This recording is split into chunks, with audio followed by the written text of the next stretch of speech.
The auctioneer's gavel struck wood with a sound that echoed through Aldric Anders's chest like a death knell, and he watched from the back of the crowded square as they dragged the orc girl onto the platform in chains that clinked with every reluctant step she took. She was young, maybe 20 summers at most, with skin the color of summer grass after rain and small tusks that barely protruded past her lower lip. Her dark hair hung in a thick braid down her back, matted with dust and what might have been dried blood. Her clothes were little more than rags, a torn tunic and breeches that had seen better days, but she held her head high despite the jeers from the crowd. Her amber eyes swept across the assembled humans with something that looked like contempt mixed with resignation, and Aldric felt his stomach twist at the sight. "Lot 17, the auctioneer called out, his voice carrying easily over the murmurs of the crowd. One female orc, approximately 20 years of age, seized from the property at Thornhill Farm for unpaid taxes. Strong back, good teeth, suitable for field work or manual labor. We'll start the bidding at 50 silver marks." Aldric's jaw tightened. He knew Thornhill Farm.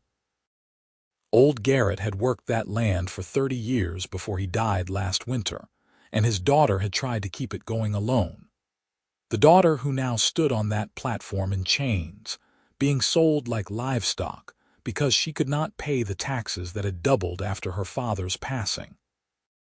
The fact that she was half orc had made it easy for the tax collectors to seize everything she owned.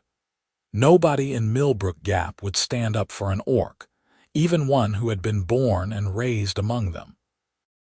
40 silver, someone called from the front, and Aldric recognized the voice as belonging to Marcus Webb, who owned the mill and had a reputation for working his laborers half to death. 45, another voice chimed in, this one belonging to a merchant Aldric did not recognize. The girl's face remained impassive, but Aldric saw the way her hands clenched into fists behind her back, the chains rattling softly. She was trying so hard to appear unaffected, but he could see the fear lurking beneath that carefully constructed mask. He had seen that same expression on the faces of captured soldiers during the war, right before they were marched off to prison camps they would likely never return from. 50 silver marks, the auctioneer called. "Do I hear 55? Aldric's mind raced. He had come to town today to buy seed for the spring planting and maybe a new plow blade if he could afford it. His farm was small, just 40 acres of decent land that he had managed to buy with his veteran's pension after returning from the northern campaigns. He lived alone in a modest house that he had built with his own hands, and he grew enough wheat and vegetables to feed himself with some left over to sell. It was a quiet life, a peaceful one, and he had thought it was enough. But looking at that girl on the platform, her chin raised in defiance even as they prepared to sell her to the highest bidder, he knew he could not walk away. Not this time. He had walked away from too many things during the war, had turned his back on too many horrors because he told himself there was nothing he could do. This time, there was something he could do. 100 silver marks, he called out, his voice cutting through the murmur of the crowd like a blade. Heads turned. People craned their necks to see who had made such an outrageous bid. The auctioneer's eyebrows rose in surprise, and even the girl on the platform looked back at him, her amber eyes widening slightly. 100 silver marks from the gentleman in the back, the auctioneer said, recovering quickly. That's quite a bid. Do I hear 110? Silence fell over the square. 100 silver marks was more than most people in Millbrook Gap would see in a year. It was enough to buy a good horse, or repair a damaged roof, or feed a family through a harsh winter. The other bidders exchanged glances but said nothing. Marcus Webb scowled but shook his head and pushed his way through the crowd, clearly unwilling to go higher. 100 silver marks going once, the auctioneer called. Going twice. He paused, scanning the crowd for any last-minute bids. Sold to the gentleman in the back for 100 silver marks. Aldric felt his heart hammering in his chest as he made his way through the crowd toward the platform. People moved aside to let him pass, their expressions ranging from curiosity to disapproval. He caught snatches of muttered conversation as he walked. "That's Anders, isn't it? The veteran who bought the Peterson place. Fool's paying twice what she's worth. What's he want with an orc, anyway? Nothing good, I'd wager." Aldric ignored them all. He climbed the steps to the platform and found himself face to face with the tax collector, a thin man with a pointed nose and cold eyes who held out his hand expectantly. "Payment is due immediately," the tax collector said. Aldric reached into his coat and pulled out a leather pouch. It contained every copper and silver piece he owned, his entire savings from 3 years of careful farming and frugal living. He had counted it that morning before leaving home, knowing exactly how much he had. 107 silver marks, 3 copper pennies, and 2 bent nails that had somehow found their way into the pouch. He dumped the silver onto the tax collector's table, counting out exactly 100 marks while the man watched with greedy eyes. "That clears her debt and transfers ownership," the tax collector said, scribbling something in a ledger. "She's your responsibility now, and good riddance, I say. Never should have let orcs own property in the first place." Aldric did not respond. He turned to the girl, who was watching him with an expression he could not quite read. Up close, she was taller than he had realized, perhaps only a few inches shorter than his own 6 feet. Her shoulders were broad, and her arms showed the kind of muscle that came from years of hard work. There was a fresh bruise on her left cheek, and a cut above her right eye that had scabbed over but looked like it would leave a scar. "Can you walk?" he asked quietly. She blinked, apparently surprised that he had addressed her directly. "Yes," she said, her voice rough as if from disuse or shouting. "Then let's go." The tax collector tossed him a key which he caught one-handed. He moved behind her and unlocked the manacles around her wrists, then the ones around her ankles. The chains fell away with a clatter and she rubbed her wrists where the metal had chafed the skin raw. For a moment she just stood there, staring at him with those unsettling amber eyes. "What are you waiting for?" he asked, more gently than he intended. "I do not understand," she said slowly.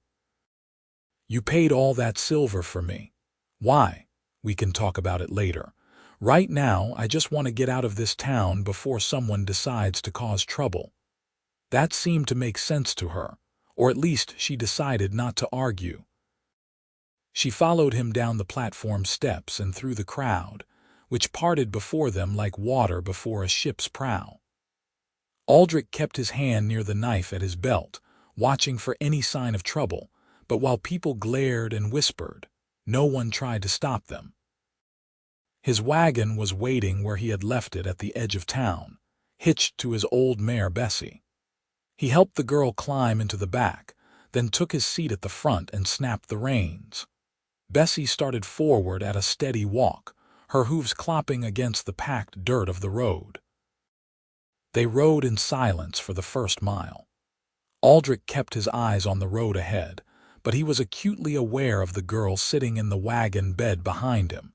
He could feel her gaze boring into his back, as if she was trying to figure him out through sheer force of will. Finally, she spoke. "You still have not told me why." He glanced back at her. She had settled herself against the side of the wagon, her arms wrapped around her knees in a posture that looked defensive. In the afternoon sunlight, her skin seemed to glow, and he noticed details he had missed before. The delicate point of her ears, the way her tusks curved slightly upward, the intelligence in her eyes. "I knew your father," he said at last. "Garrett. He helped me when I first came to this valley, taught me about the soil and the weather patterns. Sold me seed at cost when I was getting started. He was a good man. He was human, she said flatly. I am not. I noticed. Then why does his kindness to you translate into such an insane bid for me? 100 silver marks. That is everything you have, is it not? I saw your purse. It was nearly empty after you paid. Aldric was quiet for a moment. It seemed like the right thing to do, she laughed, but there was no humor in it. The right thing. You humans always talk about the right thing, but somehow the right thing never applies to orcs. We are monsters, savages, good for nothing but labor or killing. I don't believe that. You should. It would make your life easier. He turned to face her more fully, pulling Bessie to a stop. What's your name? She stared at him for a long moment, then looked away. Kelda. Kelda Thornhill, though I suppose I do not have the right to that name anymore. The tax collectors said everything from my father's estate was forfeit, including the name. That's nonsense. A name is yours, no matter what any tax collector says. I'm Aldric Anders. I know who you are. My father spoke of you. The veteran who bought the Peterson place and actually made it productive. He said you were stubborn and private but fair. She paused. He did not mention you were stupid enough to throw away your entire fortune on a lost cause. Maybe I'm just stupid in general, Aldric said, snapping the reins to get Bessie moving again. Wouldn't be the first time someone accused me of it. What are you going to do with me? Kelda asked after another stretch of silence. You paid for me like I was a piece of property. Do you expect me to work your fields, warm your bed? What? The bluntness of the question caught Aldric off guard. He felt heat rising to his face and was grateful he was facing forward so she could not see his expression. I haven't thought that far ahead, honestly. I suppose I figured we'd work something out. You can help around the farm if you want, earn your keep that way. But I'm not going to force you to do anything, and I'm sure as hell not going to. He trailed off, unable to finish the sentence. Not going to what? Treat me like the slave you legally purchased. How noble of you. I'm not your master, Kelda. I'm just someone who couldn't stand by and watch you get sold to Marcus Webb or some merchant who'd work you until you dropped. If you want to leave once we get to my farm, you can. I won't stop you. Leave and go where? She asked bitterly. My home is gone. My father is dead. I have no clan to return to because my mother's people cast her out for lying with a human. I am alone in a world that hates me for existing. Aldric did not have a good answer to that, so he said nothing. They continued on in heavy silence as the sun sank lower in the sky, painting the clouds in shades of orange and pink. The road wound through rolling hills covered in spring grass and wildflowers, past small stands of oak and maple that were just beginning to bud. It was beautiful country, the kind of landscape that had drawn Aldric here after years of looking at nothing but blood and mud and death. But he barely noticed it now, too aware of the complicated situation he had just created for himself. His farm appeared as they crested a hill, a modest spread of fields and pasture with a small house and barn near the center.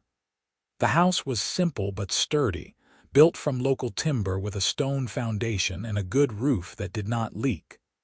The barn was newer, finished just last fall. Split rail fences marked the boundaries of his property, and he could see a few chickens scratching in the yard near the house. This is it, he said as they rolled down the hill. Not much, but it's paid for and the land is good. Kelda said nothing, but he saw her taking it all in with those sharp amber eyes. He pulled the wagon up near the barn and climbed down, then offered her a hand. She ignored it and jumped down on her own, landing lightly despite her size. Barn's through there if you want to see where you'll be sleeping, Aldric said, gesturing. There's a loft with fresh hay that stays warm enough. I'll bring you some blankets, and I am not sleeping in your barn like an animal, Kelda interrupted, her voice cold. That's not what I meant," Aldrich stammered. "I just thought you might want your own space, some privacy. The house only has one bedroom and you assumed I would be more comfortable out here with the livestock than under the same roof as a human." She crossed her arms over her chest. "How very considerate of you. Damn it, that's not what I meant at all," Aldrich snapped, his patience finally wearing thin. "I was trying to be respectful. I know you didn't choose this situation any more than I did, and I thought you might not want to be under the same roof as the man who bought you at auction. I was trying to give you space and independence, not treat you like an animal." Kelda stared at him, her expression unreadable. Then, to his surprise, her shoulders sagged slightly. "I am sorry," she said quietly. "You are right. I am being unfair to you. It has been a very long few days and I am not thinking clearly." The apology caught him completely off guard. "It's all right. I can't imagine what you've been through." "Can you not?" She looked at him with those penetrating eyes. "My father spoke of the war sometimes when he drank too much in the evenings. He said you were at the siege of Blackstone, that you saw terrible things there." Aldrich felt his jaw tighten. He did not like talking about Blackstone. "That was a long time ago. Trauma does not fade just because time passes. I know this." She looked away toward the setting sun. "When the tax collectors came, they did not just take my land. They took everything. My father's tools. My mother's few possessions that I had kept. The seeds I had saved for spring planting. They came with armed men and they laughed while they did it, and when I tried to stop them, they—" She touched the bruise on her cheek. "Well, you can see what they did." "I'm sorry," Aldrich said, and he meant it. "You keep apologizing for things that are not your fault. It is a strange habit." She turned back to him. "I will accept your offer of the barn loft with thanks. You are right that I would prefer my own space, but I will earn my keep. I am strong and I know how to work a farm. Whatever you paid for me, I will repay in labor. You don't owe me anything, Kelda. I owe you 100 silver marks and my freedom from whatever Marcus Webb had planned for me. That is not nothing." Her voice was firm. "I pay my debts, Aldric Anders. It is a matter of honor." He recognized the steel in her voice and knew better than to argue further. "All right. We'll figure out the work in the morning. For now, let me get you those blankets and something to eat. You look like you haven't had a decent meal in days." "I have not eaten since they took me 3 days ago." The tax collectors did not feel the need to feed their prisoners. Aldrich felt anger flare hot in his chest. 3 days. Come on, let's get you inside. The barn can wait." He led her to the house, acutely aware of her presence behind him. Inside, it was simple but clean. One large room served as kitchen and living area, with a fireplace on one wall and a table he had built himself in the center. A door on the far side led to his bedroom. Everything was functional, nothing fancy, but it was home. "Sit," he said, gesturing to one of the chairs at the table. "I'll warm up some stew. Made a pot yesterday and there's plenty left." Kelda hesitated, then sat carefully, as if expecting the chair to collapse under her weight. Aldrich hung a pot over the fire and stirred it until the stew began to bubble, then ladled out 2 generous portions. He set one in front of Kelda along with a spoon and a thick slice of bread. She stared at the food for a moment, then picked up the spoon with hands that shook slightly. She took a bite, chewed slowly, and swallowed. Then she took another bite, faster this time, and another. Within minutes, the bowl was empty and she was sopping up the last of the broth with the bread. Aldrich refilled her bowl without comment. This time she ate more slowly, savoring each bite. When she finally finished, she set the spoon down and looked at him with something that might have been gratitude in her eyes. "Thank you," she said simply. "You're welcome." They sat in silence for a while, the only sound the crackling of the fire. Outside, The last light was fading from the sky, and Aldric could hear the evening chorus of crickets and frogs starting up. "Why did you really buy me?" Kelda asked suddenly. "And do not say it was because of my father or because it was the right thing to do. I want the truth." Aldric considered the question carefully. "During the war, I saw a lot of people get treated like they were less than human. Prisoners, camp followers, anyone who happened to be in the wrong place at the wrong time. I told myself it wasn't my problem, that I was just a soldier following orders, that I couldn't change how things were. And I was right, mostly. I couldn't change anything, but I could have tried.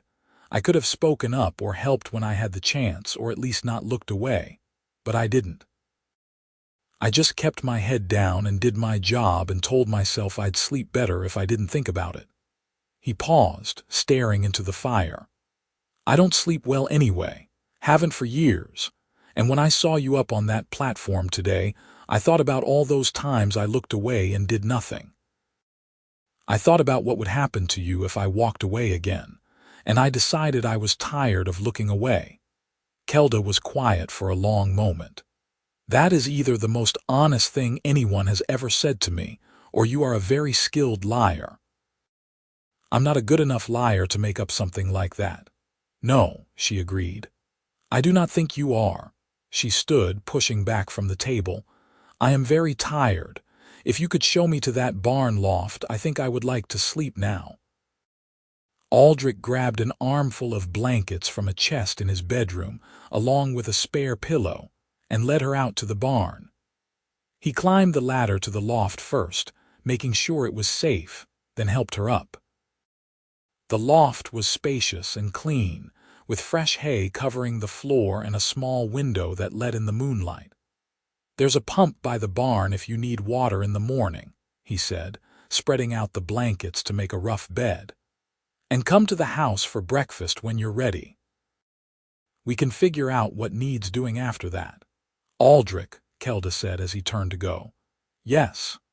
I still think you are stupid for spending all your silver on me, but I am grateful, more grateful than I know how to say." He smiled slightly. "Get some rest, Kelda. Tomorrow's going to be a long day." He climbed back down and returned to the house, where he sat at the table for a long time, staring at the dying fire and wondering what in the world he had just gotten himself into. He had acted on impulse, something he never did, and now he had a half-orc woman living in his barn and exactly 7 silver marks to get through the spring planting. It was possibly the most reckless thing he had done since leaving the army, and that was saying something. But when he finally climbed into bed and closed his eyes, he slept better than he had in months. The next morning dawned clear and bright, with a cool breeze that promised good weather for the day ahead. Aldric woke at his usual time, just before sunrise, and went through his normal routine. He fed the chickens, checked on Bessie, and was drawing water from the well when he saw Kelda emerge from the barn. She had clearly made an attempt to clean herself up. Her braid had been redone, and she had washed her face and hands. The bruise on her cheek looked worse in the morning light, a mottled purple that would take at least a week to fade, but her eyes were clear and alert. "Morning," Aldric called. "How'd you sleep?"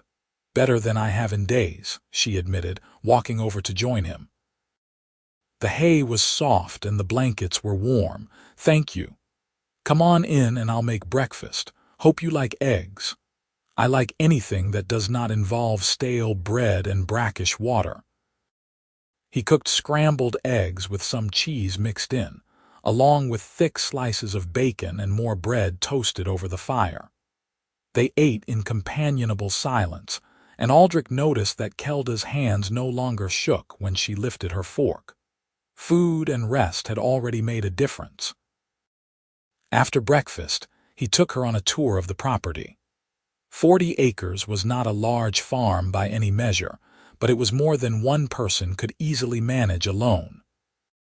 He showed her the fields where he planned to plant wheat and barley, The vegetable garden that was already showing the first shoots of early peas and lettuce.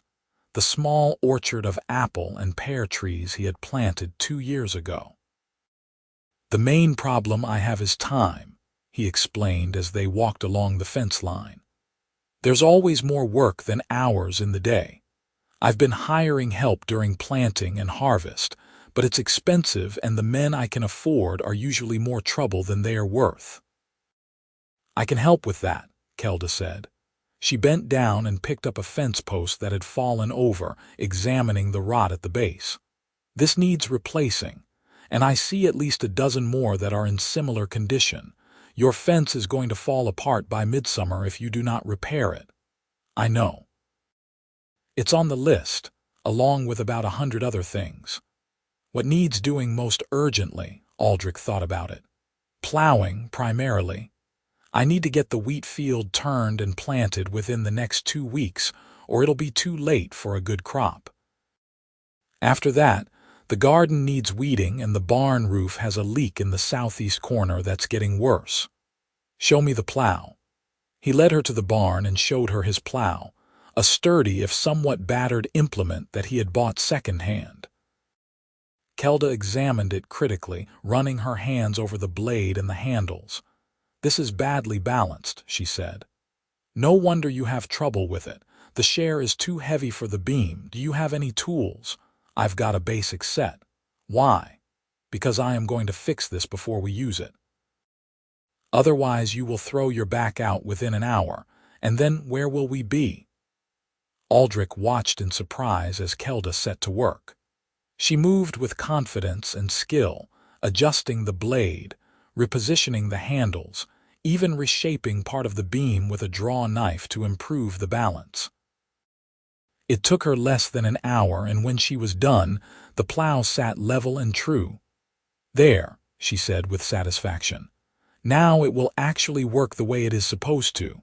My father taught me about tools. He said a farmer is only as good as his equipment, and equipment is only as good as the care you give it. Your father was a wise man. He was. I miss him every day."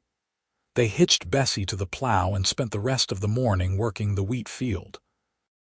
It was hard, back-breaking labor, but Kelda did not complain.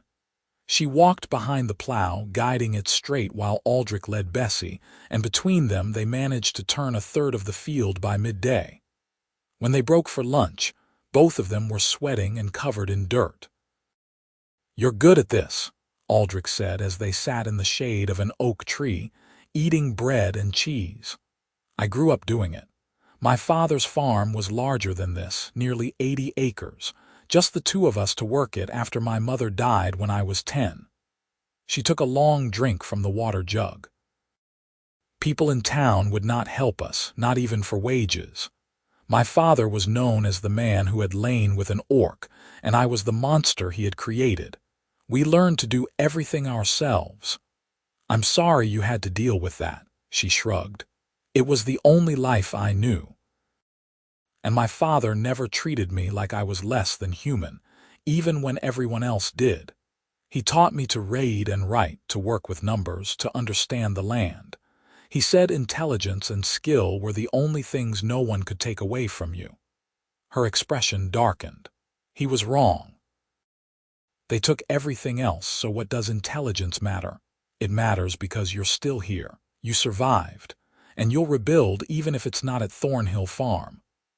"Will I? Rebuild where? This is your land, Aldric. I am just a laborer you took pity on." "You're more than that," he said, and realized as he said it that he meant it. In just one day, Kelda had proven herself to be skilled, hardworking, and intelligent. More than that, there was something about her presence that made the farm feel less lonely. He had grown accustomed to silence and solitude, but he was starting to remember what it was like to have someone to talk to share the work and the meals with. "More than that," she repeated slowly. "What exactly am I to you, Aldric Anders?" It was a fair question, and one he did not have a good answer to. "I don't know yet, but I'd like to find out if you're willing." She studied him for a long moment, then nodded slowly. "I suppose I am willing. You have been kinder to me in one day than most humans have been in my entire life. The least I can do is give you the benefit of the doubt." They returned to work, and by the time the sun was setting, they had finished plowing the entire wheat field.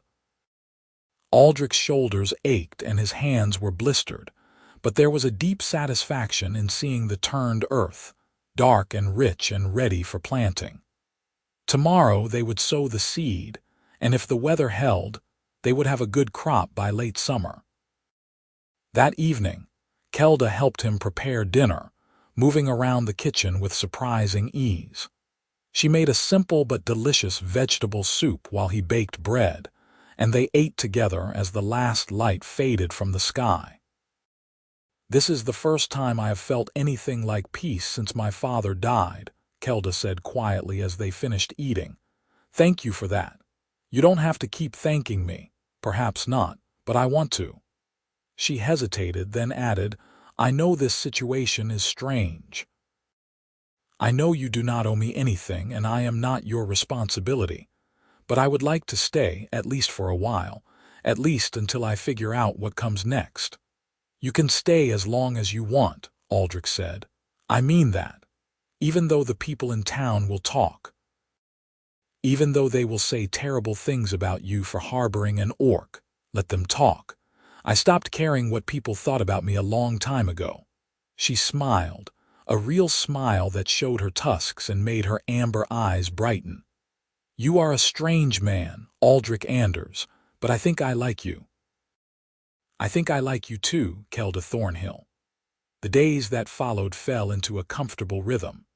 They woke at dawn and worked until sunset, pausing only for meals and brief rests.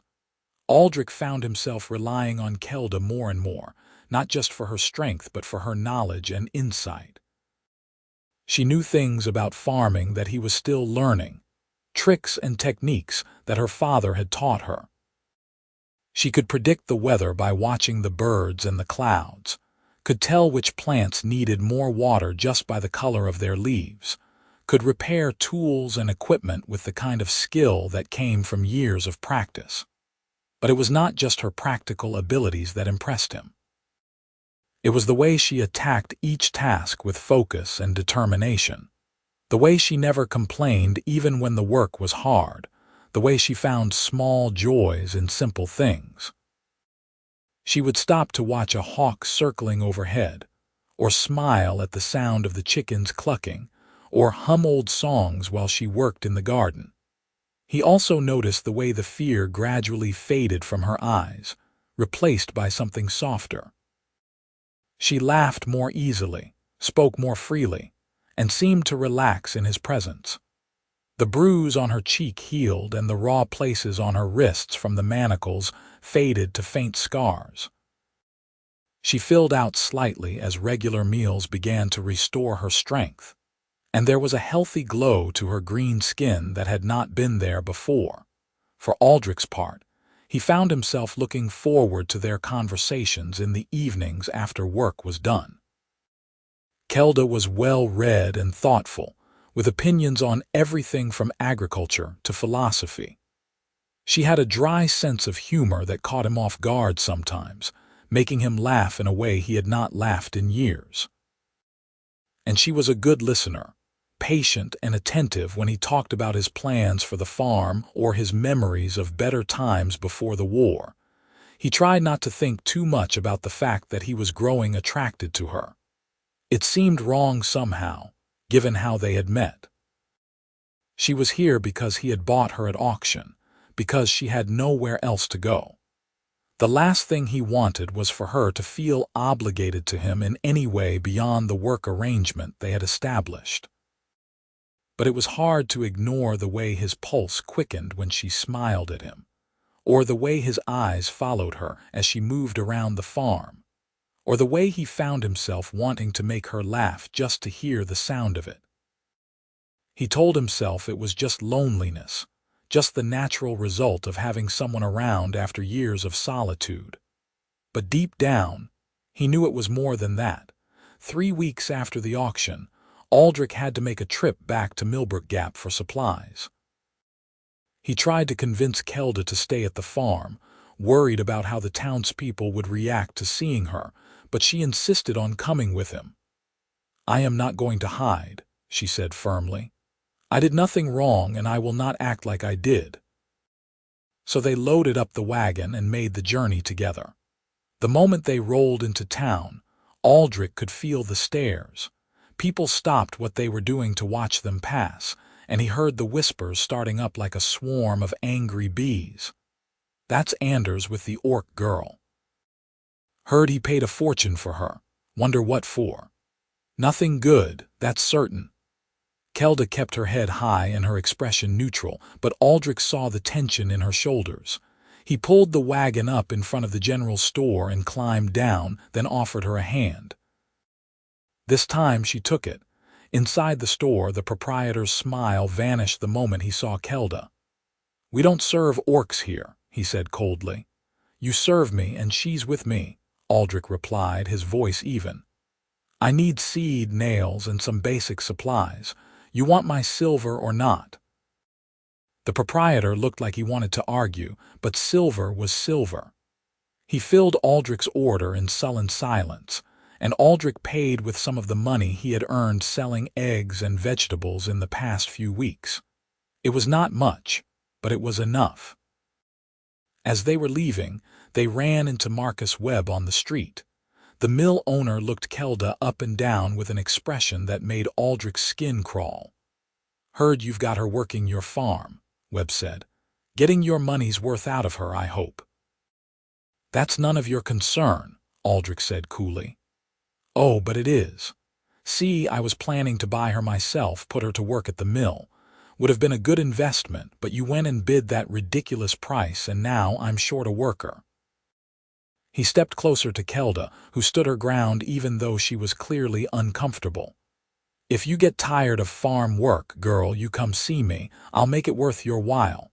"She's not interested," Aldric said, moving to stand between them. "I was talking to the orc, not you. And I'm telling you to back off." Webb's eyes narrowed. "You're making a mistake, Anders. People don't take kindly to orc lovers around here. You keep this up, you might find life gets real difficult for you. Accidents happen on farms, equipment breaks, crops fail. Would be a shame if something happened to that nice property of yours." Aldric felt rage boiling up inside him, hot and fierce, but before he could respond, Kelda put a hand on his arm. "Let us go," she said quietly. "He is not worth it." She was right, but it took all of Aldric's self-control to turn away from Webb's sneering face. They climbed back into the wagon and left town without another word, but Aldric's hands were shaking on the reins. "I am sorry," Kelda said after they had gone a mile in silence. "For what?" "You didn't do anything. For making your life more complicated. Webb was right about one thing. People will make trouble for you because of me. Then let them try. I'm not afraid of Marcus Webb or anyone else in that town. Perhaps you should be. You have worked hard for what you have. It would be terrible if you lost it because of me." Aldric pulled the wagon to a stop and turned to face her. "Listen to me, Kelda. I don't regret buying you at that auction, and I don't regret bringing you to my farm. You've been the best thing to happen to me in years, and I'm not going to let some small-minded jackasses change that. If they want to make trouble, let them. I've dealt with worse." Kelda's eyes were bright, and for a moment Aldric thought she might cry. But instead she reached out and took his hand, squeezing it gently. "You are a good man, Aldric Anders, a better man than I deserve." "That's not true. You deserve better than what this world has given you." They sat there for a moment, hands clasped, before Aldric cleared his throat and released her hand, suddenly aware of how intimate the gesture had been. He snapped the reins and they continued home, but something had shifted between them. There was a new awareness, a recognition of feelings that neither of them was quite ready to name. That night, after dinner, Kelda did not immediately retreat to the barn. Instead, she lingered in the house, helping Aldric clean up from the meal and then sitting by the fire with him as darkness fell outside. "Can I ask you something?" she said after a while. "Of course. Have you ever been married or betrothed?" The question surprised him. "No. I came close once before the war. There was a girl in my village, Sarah. We talked about getting married, having children, all the usual things. But then the conscription came and I got sent north, and by the time I came back, she had married someone else. Can't say I blame her. I was gone for 6 years and I came back. Different. Different how?" He was quiet for a moment, choosing his words carefully. "Harder, I guess. Quieter. The things I saw during the war, the things I did, they changed me. I used to be more open, more hopeful about the world. Now I mostly just want to be left alone. Until you saw me at that auction." "Yeah, until then." He looked at her. "What about you? Was there anyone before all this?" Kelda shook her head. "How could there be? I am half orc. Human men see me as a monster and orc men see me as a half-breed. I have always been alone, except for my father." She stared into the fire. "Sometimes I wonder if it would have been better if I had been born full orc or full human. At least then I would fit somewhere." "I'm glad you're exactly who you are," Aldric said quietly. She turned to look at him, surprise written across her face. "Why?" "Because if you were anyone else, you wouldn't be you. And I like you, Kelda. I like you quite a lot, actually." The words hung in the air between them, heavy with implication. Kelda's amber eyes searched his face, as if trying to determine whether he meant what she thought he meant.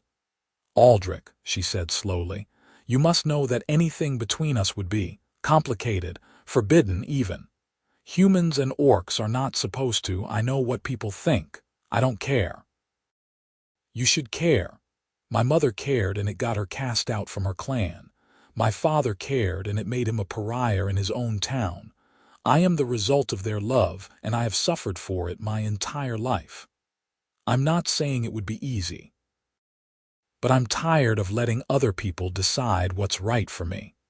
I spent too many years taking orders, doing what I was told, living the life other people expected me to live. I'm done with that. I want to live the life I choose, and right now, I choose to be honest with you about how I feel." Kelda stood abruptly, pacing to the window. "You do not know what you are saying. You have known me for less than a month. This is gratitude or loneliness or... It's not. I know my own mind, Kelda, and I know what I feel." He stood and moved closer to her, though he was careful to keep some distance between them. "I'm not asking you for anything. I just wanted you to know. You're not alone anymore and you're not unwanted. Not by me." She turned to face him, and there were tears running down her green cheeks. "Why are you doing this? Why are you saying these things? Because they're true, because you deserve to hear them." "I do not know how to respond. I have never." She trailed off, wiping at her eyes with the back of her hand. "No one has ever spoken to me like this. I do not know what to do with it. You don't have to do anything. I'm not expecting anything from you, Kelda. I just wanted to be honest." He smiled slightly. "And now I've probably made everything incredibly awkward, so I'm going to go check on Bessie and give you some space. Take all the time you need." He left the house before she could respond, stepping out into the cool night air. His heart was pounding and his hands were shaking slightly. He had not planned to confess his feelings, had not even fully admitted them to himself, until the words came tumbling out. But now that he had said them, he felt a strange sense of relief mixed with terrified anticipation. He spent a good 20 minutes in the barn, checking on Bessie and the chickens, and generally trying to calm down. When he finally returned to the house, Kelda was gone, presumably back to the barn loft. He lay in bed for a long time, staring at the ceiling and wondering if he had just made the biggest mistake of his life. The next morning, Kelda appeared at breakfast as usual, but there was a new tension in the air. They worked together in the fields, but the easy companionship of the past few weeks was gone, replaced by an awkward silence. Aldric cursed himself for speaking too soon, for ruining the good thing they had built. This strained dynamic continued for 3 days. They were polite to each other, professional even, but the warmth and laughter had vanished. Aldric threw himself into work, trying not to think about how much he missed their evening conversations or the sound of Kelda's humming as she tended the garden. On the 4th day, as they were finishing up the evening chores, Kelda finally broke the silence. "I have been thinking about what you said," she began, not looking at him, "about how you feel." Aldric's heart started racing, but he kept his voice calm. And I think you are either very brave or very foolish, possibly both." She turned to face him. "But I have also realized that I have been a coward. You were honest with me and I responded by running away. That was unfair to you. You had every right to be surprised. I probably shouldn't have." "Let me finish," she interrupted. "Please." He fell silent, waiting. "The truth is that I have feelings for you too," Kelda said, her voice barely above a whisper. "I have been trying to ignore them, telling myself that they were just gratitude or relief at being safe. But they are not. They are real and they terrify me. Because I know what happens when humans and orcs care for each other. I know the pain it causes, the rejection, the hatred.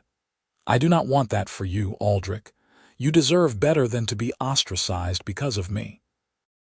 And you deserve better than to hide who you are and what you feel because of other people's prejudice," Aldric countered. "Kelda, I'm not naive. I know being with you would bring complications, but I also know that I've never felt about anyone the way I feel about you. And I think life is too short and too hard to walk away from something good just because it's not easy." Kelda let out a shaky breath. "You really mean that?" "I really mean that." She crossed the distance between them in 2 quick strides and kissed him. It was sudden and fierce and desperate, and for a moment Aldric was too surprised to respond. Then he wrapped his arms around her and kissed her back, and it felt like the most natural thing in the world. When they finally broke apart, both of them were breathing hard. Kelda rested her forehead against his chest and he could feel her trembling. "I am so afraid," she whispered. "Afraid of hoping, afraid of losing you, afraid of everything. I know, I'm afraid too, but I'd rather be afraid with you than safe and alone." She looked up at him, and there was such vulnerability in her amber eyes that it made his chest ache. "What do we do now? I don't know. Figure it out as we go, I guess. Together." "Together," she repeated as if testing the word. Then she smiled, that beautiful smile that showed her tusks and made her whole face light up. "I like the sound of that." They stood there in the fading light, holding each other, and Aldric felt a sense of rightness that he had not experienced in years. This was where he was supposed to be with this person, at this moment. Everything else was just details. That night, Kelda moved her things from the barn loft into the house. Aldric gave her his bedroom and made up a bed for himself in the main room, but they both knew it was just for appearances. They were in this together now, whatever this turned out to be. The following weeks were some of the happiest of Aldric's life. The work on the farm continued, but now it felt less like labor and more like partnership. They worked side by side during the day and spent the evenings talking, laughing, and learning each other's stories. Kelda taught him orc words and songs, and he shared tales from before the war, happier memories that he had almost forgotten. They were careful about physical affection, both aware that they were navigating new territory. But there were stolen kisses in the barn, hands held while walking the fence line, gentle touches that spoke of growing intimacy and trust. Aldric marveled at how comfortable it felt to be with her, how natural it seemed despite all the reasons it should not. But their happiness could not remain hidden forever. About 6 weeks after the auction, A neighbor named Thomas who owned the adjacent property stopped by. He had always been friendly with Aldric, occasionally trading labor or equipment, and Aldric hoped he would understand. He did not. "Is it true?" Thomas asked without preamble when Aldric came out to greet him. "Are you betting that orc you bought?" Aldric felt his jaw tighten. "That's not your concern, Thomas." "The hell it isn't. This is a decent community, Anders. We don't take kindly to humans lying with monsters." "She's not a monster. Her name is Kelda and she's done nothing to you or anyone else. She's an orc. That's enough." Thomas spat on the ground. "I'm here to give you fair warning. People are talking. They're saying you've gone strange, that you're not right in the head. They're saying maybe you shouldn't be allowed to own land if you're going to use it to harbor orcs. Let them talk. I don't care what they think. You'd better care. There's talk of a petition going to the territorial governor. They want your land grant revoked on the grounds of moral turpitude, and they might just get it, especially if you keep flaunting your orc whore in public." Aldric moved before he realized he was going to, grabbing Thomas by the front of his shirt and slamming him against the fence. "Call her that again and I'll knock your teeth out." Thomas's eyes widened in fear, but then he rallied. "See, you're proving my point. You're not fit to be part of this community anymore. The Anders I knew wouldn't have threatened a neighbor over an orc." Aldric released him, stepping back. "The Anders you knew died at Blackstone. This is who I am now. And if you or anyone else tries to take my land because of who I choose to love, you'll find I'm not as easy to push around as you think. We'll see about that."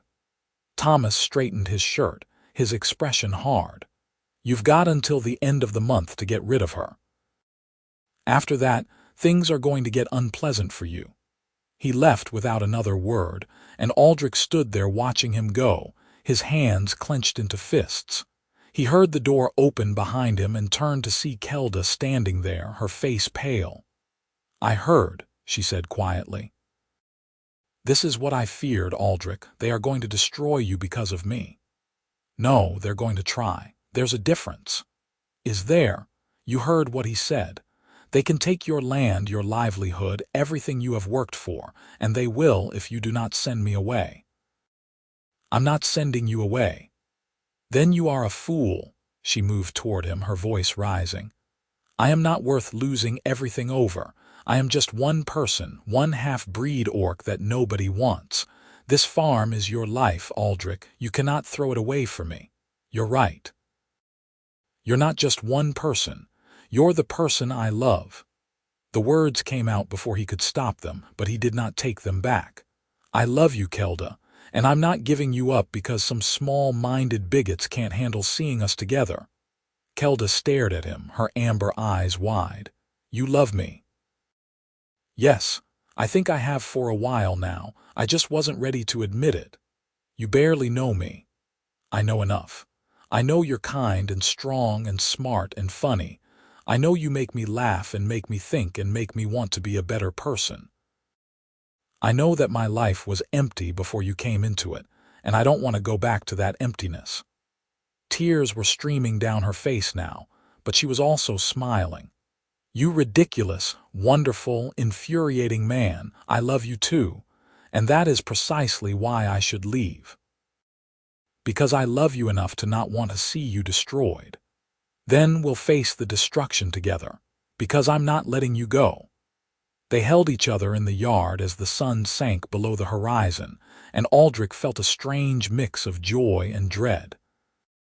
He had found something precious and rare, but he knew the fight to keep it was just beginning.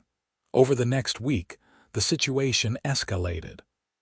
Aldric went to town and heard whispers falling silent when he approached. The general store owner refused to sell to him outright this time, claiming he was out of stock on items that Aldric could clearly see on the shelves. Someone cut down a section of his fence one night, letting his chickens scatter. He found them all eventually, but the message was clear. Then, 2 weeks after Thomas's visit, the territorial magistrate showed up at the farm with an official-looking document. He was an older man with a gray beard and a weary expression, as if he had seen too much of humanity's worst and was tired of it all. "Mr. Anders," he said, dismounting from his horse, "I'm Magistrate Everett. I need to speak with you about a petition that's been filed regarding your land grant. Let me guess. Moral turpitude? Among other things, may we speak inside?" Aldric invited him in, and Kelda made tea while they sat at the table. The magistrate accepted the tea with a nod of thanks, then opened his case and pulled out several sheets of paper. "I'll be direct with you, Mr. Anders. There's a petition signed by 23 residents of Millbrook Gap requesting that your land grant be revoked. They claim you're cohabiting with an orc in violation of the Territorial Decency Act of 1802, which prohibits relations between humans and non-human species." "That law was written about livestock," Aldrich said flatly. "It was meant to prevent bestiality, not consensual relationships between sapient beings. That's one interpretation. Others would argue it applies to all non-human species, including orcs. And what's your interpretation, Magistrate?" Everett sighed and set down his teacup. "Honestly, I think it's a bad law written by frightened people who wanted to codify their prejudices, but I'm not here to debate the law. I'm here to enforce it. And unless you can prove that you're not in a relationship with this young lady, I'm going to have to start proceedings to revoke your grant. And if I don't care about the grant, what if I'm willing to give up the land? Then they'll charge you with moral turpitude anyway, and you'll face fines and possible imprisonment. They want to make an example of you, Mr. Anders. I'm sorry, but that's the truth of it." Kelda, who had been standing by the fire, spoke up. "What if I leave? If I am not here, there is no relationship to prosecute, yes. In theory, yes. But they'll still claim the relationship existed, and Mr. Anders will still face charges unless he can prove otherwise. So we're damned either way," Aldrich said bitterly. "Not necessarily." Everett leaned forward. "There's one loophole in the law, though it's not one most people would consider. The Territorial Decency Act specifically prohibits relations outside of marriage, but it says nothing about relations within a legal marriage." Aldrich stared at him. "You're saying if we were married, they couldn't touch us?" "I'm saying the law would be much harder to enforce. There are precedents for human-orc marriages, though they're rare. If you two were legally wed, the petition would have no grounds. You'd still face social ostracism, but you'd keep your land and your freedom." "But we've only been together for a few weeks," Kelda protested. "Marriage is a serious commitment." "So is losing everything you own and potentially going to prison," Everett said dryly. "I'm not telling you what to do, but I'm giving you the facts. The petition will be heard in 3 weeks. If you want to contest it, getting married beforehand would be your strongest defense." After the magistrate left, Aldrich and Kelda sat in stunned silence. Marriage had not been something Aldrich had even considered, not this soon. They had barely started their relationship, were still figuring out what it meant to be together. But the alternative was unthinkable. "We do not have to do this," Kelda said finally. "I can leave. Go north, maybe find my mother's people. They will not welcome me, but at least I will not be here ruining your life. Do you want to leave?" "No, but I would if it meant you were safe." "Then we're in agreement. Neither of us wants you to leave." He reached across the table and took her hand. "Kelda, I know this isn't romantic. I know it's not how anyone imagines a proposal, but I meant what I said. I love you, and I want a future with you, whether that's 3 weeks from now or 3 years. The only question is whether you feel the same way." "You know I do. But marriage, Aldrich. That is forever. What if we are making a mistake? Then we'll make it together. And honestly, at this point, I can't imagine my life without you in it. Can you imagine yours without me?" She was quiet for a long moment, then shook her head. No, I cannot. When I think about leaving, about never seeing you again, it feels like something inside me is tearing apart. Then let's do this. Let's get married. Not because we have to, but because we want to. Because we choose each other, despite everything and everyone trying to keep us apart. Kelda smiled through her tears. Is this your proposal then? Because it is terrible. No flowers, no getting down on one knee, no romantic speeches. Aldric stood and moved to her side of the table, then knelt down and took both her hands in his. Kelda Thornhill, would you do me the honor of becoming my wife? I promise to love you, protect you, and stand by your side no matter what comes. I promise to be faithful and true, to laugh with you in good times and support you in bad. I promise to see you not as an orc or a half-breed or anything other than the remarkable woman you are, and I promise to spend the rest of my life trying to be worthy of you. Will you marry me? She was crying openly now, but she was also laughing. Yes, you ridiculous man. Yes, I will marry you. He stood and pulled her into his arms, kissing her deeply. When they broke apart, they were both smiling despite the circumstances. We should do it soon, Kelda said, before anyone can try to stop us. Agreed. I'll ride into the next town over tomorrow and make arrangements. There's a priest there who owes me a favor from the war. He'll marry us without asking too many questions. And then we face whatever comes together, as husband and wife. 3 days later, Aldric and Kelda stood in a small chapel in the town of Riverside, 20 miles from Millbrook Gap. The priest, a grizzled veteran named Father Benedict who had served as a chaplain during the war, performed a simple ceremony with 2 of his parishioners serving as witnesses. There were no flowers, no fancy clothes, no gathered family or friends. Just 2 people making vows to each other in a dusty chapel that smelled of old wood and candle wax. But when Aldric slipped a simple iron ring onto Kelda's finger and she did the same for him, it felt more real and meaningful than any grand ceremony could have been. They kissed to seal the vows, and Father Benedict pronounced them husband and wife with a smile. I won't pretend this will be easy for you, the old priest said as he signed the marriage certificate. But I've seen enough in my years to know that love is rare and precious, no matter what form it takes. Hold on to each other and don't let the bastards grind you down. They returned to the farm that evening as the sun was setting, and for the first time since they had met, Aldric carried Kelda over the threshold of the house. She laughed and protested that she was too heavy, but he held her easily and set her down gently in the main room. "Welcome home, Mrs. Anders," he said softly. "It feels strange to be called that, but I like it." She looked around the house as if seeing it with new eyes. "This is my home now, truly mine. I never thought I would have that again. It's been your home for weeks." The ceremony just made it official. That night, they made love for the first time, slow and gentle and filled with tenderness. Afterward, they lay tangled together in the bed that had been Aldric's alone for so long, and he marveled at how quickly his life had changed. 2 months ago, he had been alone and lonely, going through the motions of life without really living. Now he had a wife, a partner, someone to build a future with. "Are you happy?" Kelda asked, her head resting on his chest. "More than I've been in years." "You?"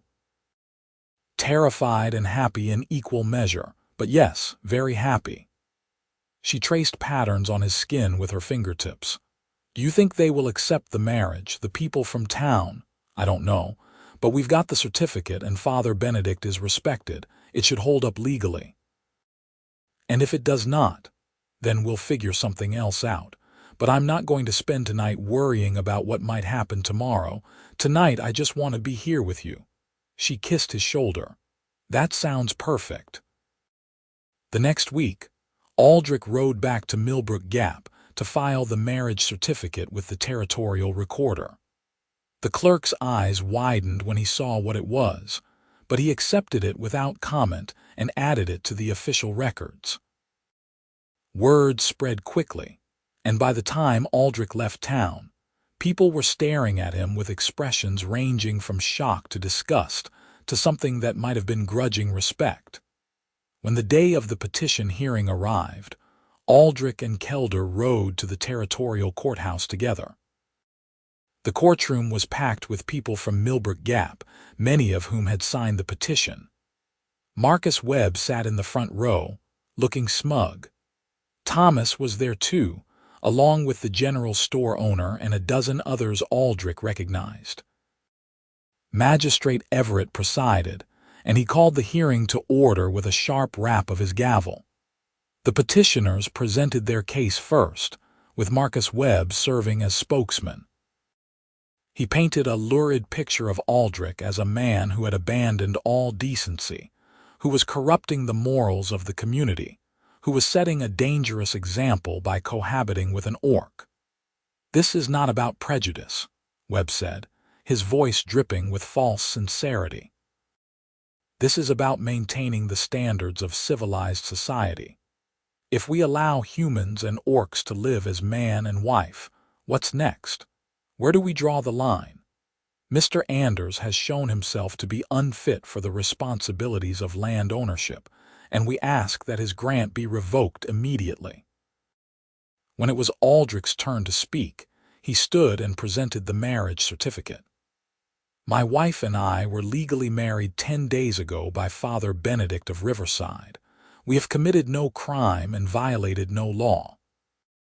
The relationship these petitioners object to is a legal marriage, protected under territorial law." Webb shot to his feet. "That certificate is a fraud. No legitimate priest would marry a human to an orc." "Are you calling Father Benedict a fraud?" Aldric asked coldly. "Because I'm sure he'd be interested to hear that. He's a respected member of the clergy with 30 years of service, including 6 as a chaplain in His Majesty's army.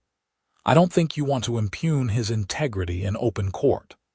Magistrate Everett examined the certificate carefully, then nodded. "This appears to be legitimate. The marriage was performed by a licensed priest and properly recorded. Mr. Webb, unless you have evidence that this document is fraudulent, I'm going to rule that it stands as legal proof of marriage. But she's an orc." Someone shouted from the back of the courtroom. "She's also a sapient being with rights under territorial law," Everett said sharply, "including the right to marry. The Territorial Decency Act prohibits certain relations outside of marriage, but it says nothing about legal marriages between humans and non-humans. Since Mr. Anders and his wife are legally wed, there are no grounds for this petition. I hereby dismiss it." The courtroom erupted in angry shouts and protests, but Everett's gavel silenced them.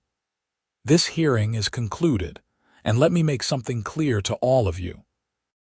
If anyone attempts to harass Mr. and Mrs. Anders, if there are any mysterious accidents or acts of vandalism on their property, I will view such actions as contempt of this court and prosecute accordingly. Am I understood?" The crowd muttered but said nothing more. Aldric took Kelder's hand and they walked out of the courthouse together, heads high. People glared and whispered, but no one tried to stop them. "We won," Kelder said once they were outside. "For now. But Everett was right. They're not going to stop hating us just because a court said we're legal. Then we will face that hate together." She squeezed his hand. "As we face everything else." They climbed into the wagon and started the journey home. As they left Millbrook Gap behind, Aldric felt a weight lifting from his shoulders. They had won this battle, but more importantly, they had proven to themselves and to each other that they could face anything as long as they stood together. The weeks that followed were challenging but ultimately rewarding. True to the magistrate's warning, most people in Millbrook Gap continued to shun them. But there were a precious few, who reached out with tentative friendships. Thomas's wife Hannah stopped by one day with fresh bread and an apology for her husband's behavior. An elderly couple who lived a few miles south invited them for dinner. Slowly, very slowly, they began to find allies. The farm prospered under their joint efforts. The wheat crop came in strong and healthy, bringing in enough money to replenish Aldric's savings and then some. The vegetable garden produced abundantly, and Kelda proved to have a talent for preserving and pickling that meant they would eat well through the winter. They acquired 3 pigs and a milk cow, expanding their operation. More importantly, they built a life together. They laughed and argued and made love and made plans. Kelda taught Aldric the orc fighting forms she had learned from her mother, graceful and deadly movements that doubled as exercise. Aldric taught her to read maps and navigate by the stars, skills he had picked up during the war. They worked side by side during the day and fell asleep in each other's arms at night, and Aldric could not remember ever being happier. 6 months after their marriage, Kelda told him she was pregnant. The news filled Aldric with a mix of joy and terror. He knew their child would face many of the same challenges Kelda had faced, caught between 2 worlds, belonging fully to neither.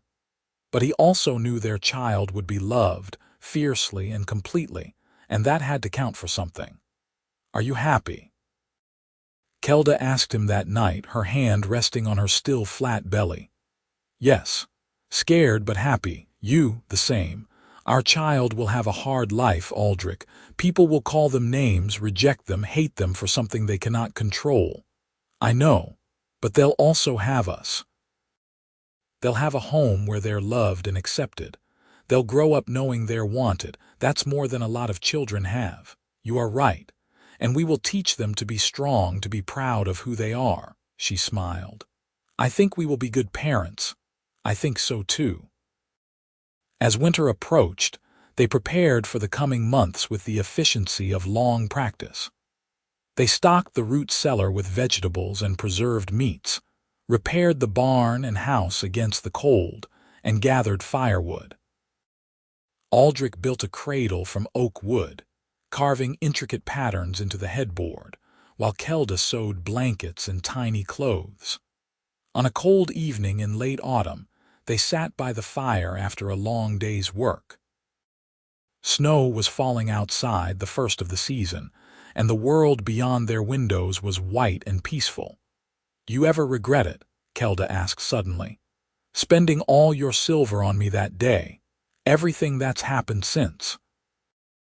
Aldric looked at his wife, at the way the firelight played across her green skin, at the swell of her belly where their child grew, at the contentment in her amber eyes.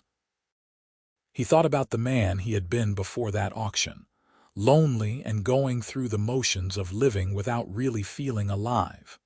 He thought about how Kelda had changed everything, had brought color and joy and purpose back into his world. "Not for a single second," he said. "It was the best decision I ever made." She smiled, that beautiful smile that had captivated him from the first time he really saw it. "I love you, Aldric Anders. I love you too, Kelda Anders." They sat together in comfortable silence, watching the snow fall and the fire burn. 2 people who had found each other against all odds and built something beautiful from the ashes of their broken lives. Outside, the world might hate them, might never accept them, might continue to see their love as wrong or forbidden or impossible. But inside their home, in the warmth and light and love they had created together, none of that mattered. They had each other and they had the future they were building together, and that was enough. More than enough. It was everything. Spring came eventually, as it always does, bringing with it new growth and new possibilities. Kelda's pregnancy progressed without complication, and she remained active and strong throughout. They worked the farm together until she grew too large and uncomfortable, at which point she focused on the garden and the indoor tasks while Aldric handled the heavy field work. Their daughter was born on a warm evening in late spring, as the sun was setting and the world was turning gold. She had her mother's green skin and pointed ears, her father's brown eyes and tiny tusks that would grow as she did. They named her Emma after Aldric's mother, and she was perfect. The first time Aldric held his daughter, feeling the tiny weight of her in his arms and seeing the way she looked up at him with curious, trusting eyes, he wept. For joy, yes, but also for all the pain and loss that had led him to this moment. For the years of loneliness, and the horrors of war and the emptiness that had nearly consumed him. For the grace of finding Kelda when he needed her most, and for the courage it had taken for both of them to choose love in the face of a world that told them it was wrong. "She's beautiful," Kelda said from the bed, exhausted but glowing with happiness. "She's perfect, just like her mother. Flatter her." But Kelda smiled as she said it. As the weeks passed and Emma grew, word of her birth spread through the valley. Some people sent gifts, small tokens of support and acceptance. Others sent nothing, and their silence was message enough. But Aldric and Kelda did not care about those who rejected them. They focused on the family they were building and the life they were creating. Hannah, Thomas's wife, became a regular visitor, bringing food and offering help with the baby.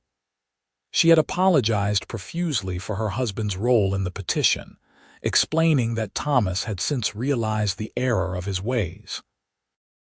Thomas himself never apologized directly, but he helped Aldric repair a fence one day without being asked, and that seemed to be his way of making amends. Father Benedict traveled from Riverside to bless the baby, a gesture that touched both Aldric and Kelda deeply. He held Emma and smiled, his old eyes twinkling. "This little one is going to change the world," he said. "Maybe not the whole world, but her corner of it. She's proof that love can bridge any divide, overcome any prejudice. Take good care of her." "We will," Aldric promised. "With everything we have."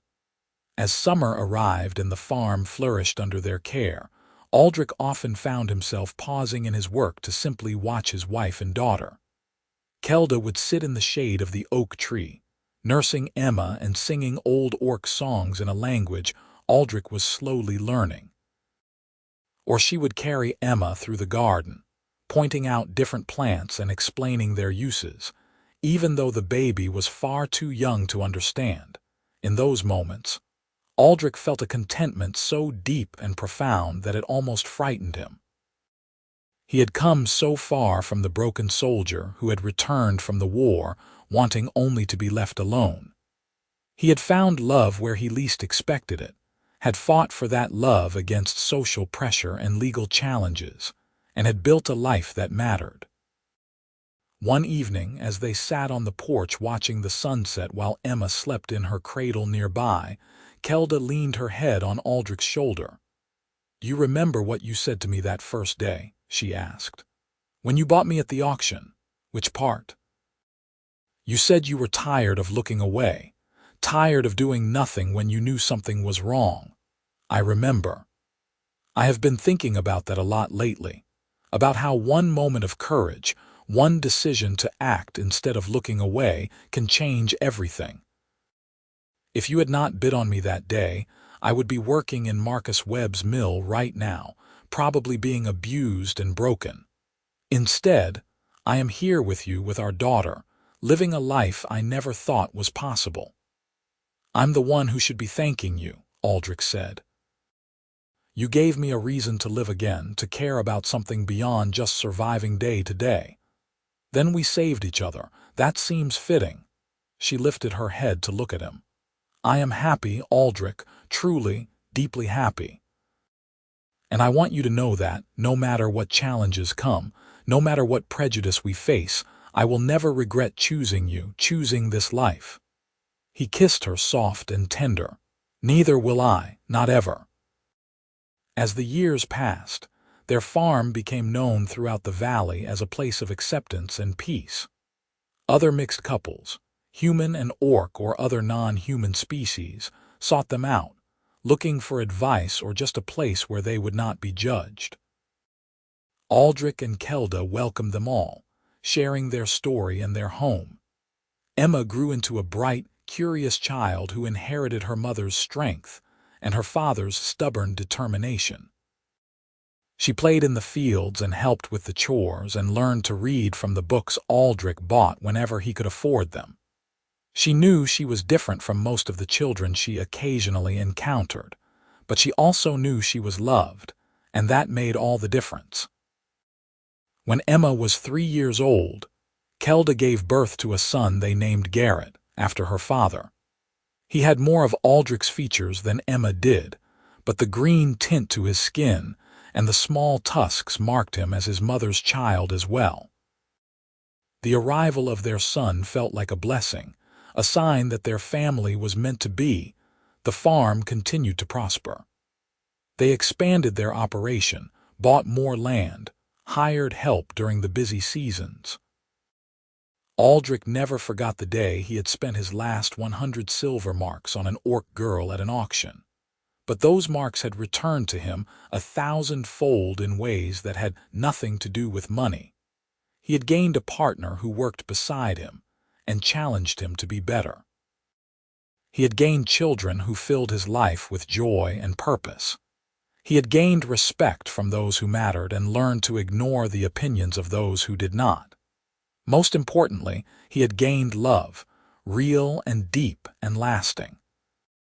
On their 5th wedding anniversary, Aldric and Kelda stood in the same spot where they had first kissed, near the barn as the sun was setting. The children were with Hannah for the evening, giving them a rare moment of privacy. 5 years, Kelda said, shaking her head in wonder. It seems like both forever and no time at all. I know what you mean. Sometimes I still can't believe how lucky I got. Lucky. You spent your entire fortune on a desperate orc girl who had nothing to offer you. You offered me everything. You just didn't know it yet. He pulled her close. I love you, Kelda, more now than I did the day we married, more than I thought possible. And I love you. You are my home, Aldric Anders. You and our children. Everything else is just details. They kissed as the sun disappeared below the horizon. Two people who had found each other in the darkest of circumstances and built a life filled with light. Behind them, the farm spread out in orderly fields and pastures, a testament to years of hard work and dedication. Inside the house, the cradle Aldric had carved sat ready for the 3rd child Kelda was carrying, due in the fall. The world had not become suddenly accepting of their relationship. There were still people who sneered and whispered, still communities that would not welcome them. But there were also allies and friends, people who saw past prejudice to the love and commitment that defined their marriage. And that was enough. As darkness fell and stars appeared in the clear sky, Aldric and Kelda walked back to the house hand in hand. They had built something worth fighting for, something beautiful and true. They had proven that love could overcome hate, that courage could triumph over fear, that two people from different worlds could create a new world together. And every day, as Aldric watched his wife laugh with their children, or tend her garden, or simply exist in his space, he thanked whatever force had led him to that auction square and given him the courage to bid his farm without blinking. It had been reckless and impulsive and possibly the most foolish thing he had ever done. It had also been the best decision of his life, and he would make it again in a heartbeat. Because sometimes, the things worth having are the things you risk everything to get. Sometimes, the only way to find what you are looking for is to stop looking away and take action, no matter the cost. And sometimes, just sometimes, the person you save ends up saving you right back.